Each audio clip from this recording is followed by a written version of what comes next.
Friends, அனைவருக்கும் வணக்கம். நான் பிரகாஷ் பேசுகிறேன்.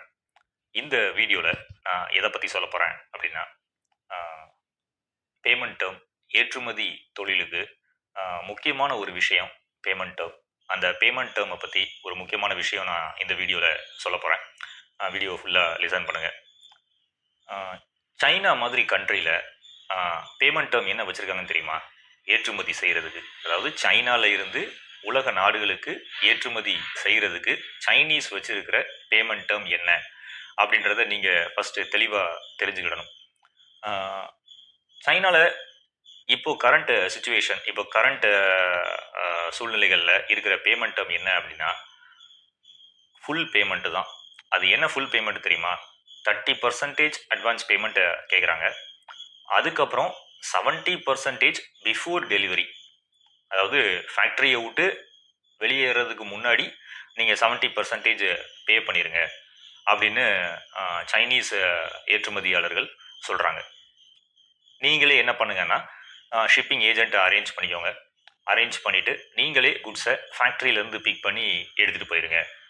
இதுதான் எங்களுடைய பேமெண்ட் டேர்ம் அப்படின்னு சைனா ஏற்றுமதியாளர்கள் சொல்கிறாங்க. கிட்டத்தட்ட 98% சைனா பிஸ்னஸ், சைனா ஏற்றுமதி இந்த மாதிரி தான் நடந்துகிட்டு இருக்கு. இந்த பேமெண்ட் டேர்மில் தான் நடக்குது. இந்த மாதிரி ஒரு பேமெண்ட் டேர்ம் வச்சுருந்தும் கூட சைனா உலக அளவில் ஏற்றுமதியில் ஒரு பெரிய நாடாக, அது ஒரு எக்ஸ்போர்ட் ஹப்பாக அது விளங்குது. நம்ம இந்தியன் ஏற்றுமதியாளர்களும் இந்திய ஏற்றுமதியாளர்களும் பாதுகாப்பாக ஏற்றுமதி செய்யணும் அப்படின்னா கட்டாயமாக இந்த மாதிரியான ஒரு ஸ்ட்ரிக்ட் பேமெண்ட் டேர்மோடு தான் நீங்கள் செயல்படணும். அப்போ நம்மளுமே ஒரு இந்திய ஏற்றுமதியாளர்களும் என்ன கேட்கலாம் அப்படின்னா, அந்த சைனா ஏற்றுமதியாளர்கள் கேட்குறாங்க பார்த்தீங்களா, அதே மாதிரியான பேமெண்ட் டேர்மை கேட்கலாம். 30% அட்வான்ஸ் தாங்க, and 70% before delivery from factory. இல்லாட்டினா ஒரு வேர் ஹவுஸில் இருந்து நாங்கள் டெலிவரி கொடுக்கறதுக்கு முன்னாடியே எங்களுக்கு பேமெண்ட்டை, ஃபுல் பேமெண்ட்டை நீங்கள் கொடுத்துருங்க.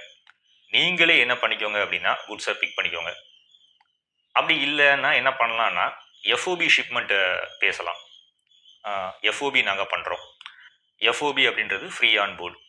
அதாவது இந்திய ஏற்றுமதியாளர்கள், நீங்கள் ஒரு ஏற்றுமதியாளர் அப்படின்னா துறைமுகம் வரைக்கும், அதாவது நம்ம இந்திய துறைமுகம் வரைக்கும், அந்த லோடிங் போர்ட்டில் நம்ம வெசலில் ஏற்றுற வரைக்கும் ஆகக்கூடிய அந்த ஒரு செலவுகள் மற்றும் அந்த ரெஸ்பான்சிபிலிட்டி, அதான் ஃப்ரீ ஆன் போர்டு அப்படின்றது.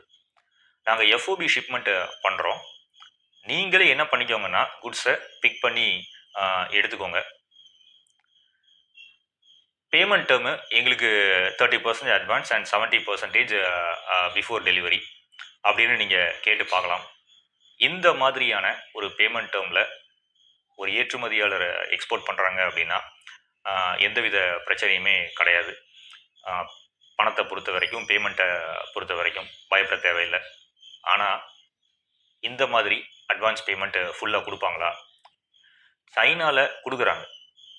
சைனாவுக்கு டைரெக்டாக போகிறாங்க, போய் அங்கே இருக்கிற அந்த ஏற்றுமதியாளர்களை பார்க்குறாங்க, பார்த்துட்டு பேமெண்ட்டை ஃபுல்லாகவே துணிஞ்சு பே பண்ணுறாங்க. ஆனால் நம்ம இந்திய ஏற்றுமதியாளர்களுக்கு அந்த மாதிரி கிடைக்குமா அப்படின்னா அது ஒரு சந்தேகமான ஒரு விஷயமா தான் இருக்குது. ஆனால் யாருக்கு கிடைக்கும் அப்படின்னா, நீங்கள் ஒரு தகுதி உள்ள ஒரு ஏற்றுமதியாளராக இருக்கணும். அதாவது உங்ககிட்ட ஒரு ப்ராப்பரான ஒரு வேர் ஹவுஸ் இருக்கணும், இல்லாட்டினா உங்கள்கிட்ட ப்ராப்பரான ஒரு ஃபேக்ட்ரி இருக்கணும், தரமான பொருட்கள் இருக்கணும். அதுக்கு அப்புறமா நீங்கள் எந்த நாட்டுக்கு ஏற்றுமதி செய்ய போகிறீங்களோ அந்த நாட்டில் உங்களுக்கு முழு ஆதரவு தரக்கூடிய ஒரு பர்சன் அங்கே இருக்கணும், இருந்து செயல்படணும். இன்பிட்வீனில் இருந்து அவர் செயல்படுறாரு அப்படின்னா அட்வான்ஸ் பேமெண்ட் வாங்குறதுக்கான வாய்ப்புகள் இருக்குது. நீங்களும் நேரடியாக அந்த நாட்டுக்கு போகலாம், இல்லைன்னா உங்களுக்கு தெரிஞ்ச அந்த நபர் அங்கே இருக்கிறாரு பார்த்தீங்களா, அவரை நேரடியாக போய் அந்த பையரை பார்க்க சொல்லலாம், அந்த பையருடைய நிறுவனத்தை பார்க்க சொல்லலாம். அதே மாதிரி அந்த பையரையுமே உங்களுடைய ஃபேக்ட்ரிக்கு, இந்தியாவில் இருக்கிற ஃபேக்ட்ரிக்கு நீங்கள் வர சொல்லலாம். இந்த மாதிரி நேரடியாக அந்த சந்திப்பு நடக்கும்போது தான் பிஸ்னஸாக அது மாறுது. இதுதான் சைனாலையும் நடக்குது. நிறைய இறக்குமதியாளர்கள் என்ன பண்ணுறாங்கன்னா, சைனாவுக்கு நேரடியாக போகிறாங்க. அங்கே போயிட்டு அங்கே இருக்கிற மார்க்கெட் பிளேஸ்லாம் பார்க்குறாங்க, அங்கே இருக்கிற எக்ஸ்போர்ட்டர்ஸ் கூட டிஸ்கஸ் பண்ணுறாங்க. அவங்கள்ட்டேருந்து நேரடியாக துணிஞ்சு அட்வான்ஸ் பேமெண்ட்டை பண்ணிவிட்டு குட்ஸையும் எடுத்துகிட்டு வராங்க. இதே மாதிரி தகுதியுடைய ஒரு நிறுவனமாக உங்களுடைய ஏற்றுமதி நிறுவனம் இருந்துச்சு அப்படின்னா உங்களாலையும் அந்த மாதிரி பேமெண்ட்டை வாங்க முடியும். இது கஷ்டமான காரியம் தான். ஏன்னா ஃபுல் பேமெண்ட் வாங்குறது அப்படின்றது அவ்வளோ எளிதான விஷயம் கிடையாது. It is not a joke. சும்மா நம்ம வந்து ஒரு 5 பைசா கூட யார்கிட்டையுமே இந்த உலகத்தில் அவ்வளோ ஈஸியாக வாங்கிட முடியாது. அப்போது ஃபுல் பேமெண்ட்டு ஒரு பையர்கிட்ட இருந்து வெளிநாட்டு பையர்கிட்ட நம்ம கேட்டு வாங்கணும் அப்படின்னா அதுக்கு நீங்கள் முதல்ல எப்படி இருக்கணும்னா ஒரு தரமான ஒரு ஏற்றுமதி நிறுவனமாக இருக்கணும். உங்ககிட்ட நல்ல ஒரு ஃபேக்ட்ரி இருக்கணும், இல்லாட்டினா நல்ல ஒரு யூனிட் வேர் ஹவுஸ் இருக்கணும், உங்களுடைய குட்ஸில் ஒரு குவாலிட்டி இருக்கணும், உங்களுடைய பேக்கிங்கில் ஒரு குவாலிட்டி இருக்கணும். இந்த மாதிரி எல்லாமே முதல்ல நீங்கள் வச்சுருக்கணும். அதுக்கப்புறமா அந்த நாட்டிலையுமே ஒரு நபர், அது உங்களுடைய உறவினராக இருக்கலாம், இல்லாட்டினா உங்களுடைய நண்பராக இருக்கலாம், இல்லாட்டினா நீங்கள் நம்பக்கூடிய ஒரு ஏஜெண்ட்டாக கூட இருக்கலாம். அப்போது FOB shipment term and payment term சைனாக்காரன் சொல்கிற அதே பேமெண்ட் டேர்ம் மாதிரியே 30% அட்வான்ஸ் அண்ட் 70% பிஃபோர் டெலிவரி.